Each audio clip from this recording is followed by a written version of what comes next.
Like you must have a business card. Well, yes, I do. Thank you. You do?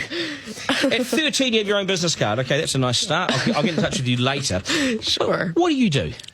Oh, well, mainly, I like to call myself a software and cognitive developer because I love developing with cognitive computing and artificial intelligence.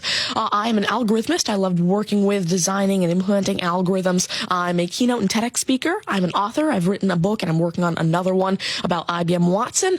And, of course, I'm also an IBM champion for cloud and honorary IBM cloud advisor. Where did Hang I on go a second. wrong? Someone just get me a flannel card down. Do you go to school? Well, I'm currently homeschooled in grade 8, going to grade 9 now. Wow. Okay, so you're bright. Artificial intelligence, it's taking over the world. Is that fair to say? Well, you see, that's actually one thing that I believe a lot of people have, the sort of misconception that artificial intelligence is this technology that was made to replace humans at really everything we do, whether it be, our jobs or whatever we do at home every day. But really what I believe is that artificial intelligence was developed and is continuing to be developed for the sole purpose of really augmenting our life and amplifying our skills or capabilities and what we can do every day. But what about when the computers actually learn that they're better than us? Well, you see, that's sort of called a singularity of artificial intelligence, at which point artificial intelligence has surpassed human intelligence to the point that we cannot control it.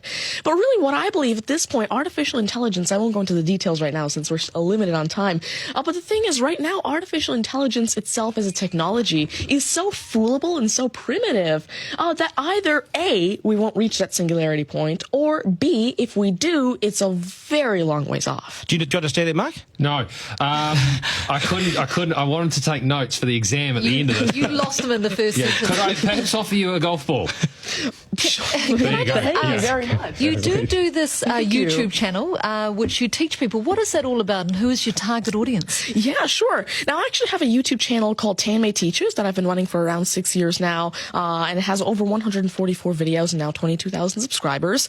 And so on it, I love to teach about computing, really programming, these algorithms that I develop, machine learning especially, math, science, and especially technologies like IBM Watson. Because, of course, I like to share my knowledge because I realize that there's this lack of resources for people to learn about technologies like AI, which is why I absolutely love sharing my knowledge through, of course, these YouTube videos, the books that I'm authoring, the keynotes that I have, and really Watson comes in here in such a great way because Watson allows me... What's Watson?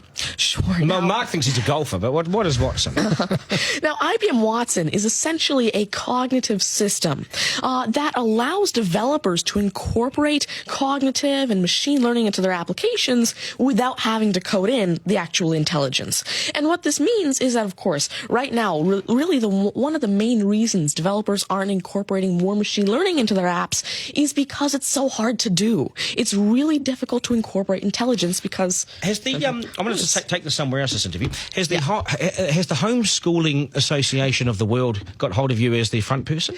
Well, there is actually a Homeschooling Legal Defense Association, I believe, HSLDA in Canada, and I actually had a keynote for them last year in Niagara Falls. You're the poster boy for homeschooling, aren't you? Well, I did have a keynote for them, and I talked a lot about the advantages of homeschooling and why it's great for kids who want to go into different and really targeted subjects. Okay, I want to get right down to business now. When did you realise you were bright and smarter than most? Well, I originally started coding when I was 5 with simple languages like Fox Pro and Batch. But eventually, at 9 years old, I had my very first iOS app accepted into the Apple App Store called T-Tables. But did your mum and dad do something to you between 0 and 5 that plugged you into the wall? What did they do to you at 5? At 5, you were Are you smarter than your mum and dad, by the way? Well, I have. My dad used to work as a computer programmer, but he used to work with simple regular programming languages like Fox Pro, Batch, a little bit of C, etc. But you see, now I'm really interested in artificial intelligence and how it can actually be implemented on all these different platforms. You'd be a nightmare to teach. You'd be an absolute nightmare to teach, wouldn't you? Because you'll be smarter than the lecturers, isn't it? I never want to get in an argument with you, ever. But I would like to see you on a quiz show because I think you would nail that. Well, you see, there is one thing that I've been working on, and it's essentially an app called Ask Tanmay, an NLQA system, And so essentially it's a system that can take your natural language questions and answer them for you using Watson and artificial intelligence. And actually, the original reason why I made Ask Tanmay, there's an Indian version of the Who Wants to Be a Millionaire show called KBC, which I originally wanted Ask Tanmay to play. So that actually ties in quite a bit with what I wanted to do. It's nice to see you. Do you get because you're homeschooled? You wouldn't go to school dances and things like that, would you? School socials and things. Do you Oh well, I actually used to be regularly schooled until grade 6. Right. Then I became homeschooled, and so of course I still do have my This is friends still from a school. victory for public schools. Take that golf ball Yep. and bring it back to me when you've actually worked out a way in which it'll always go straight. Because I think you could do it.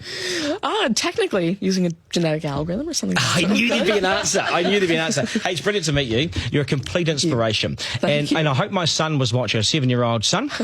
Message to Buster Garner, you got work to do, mate.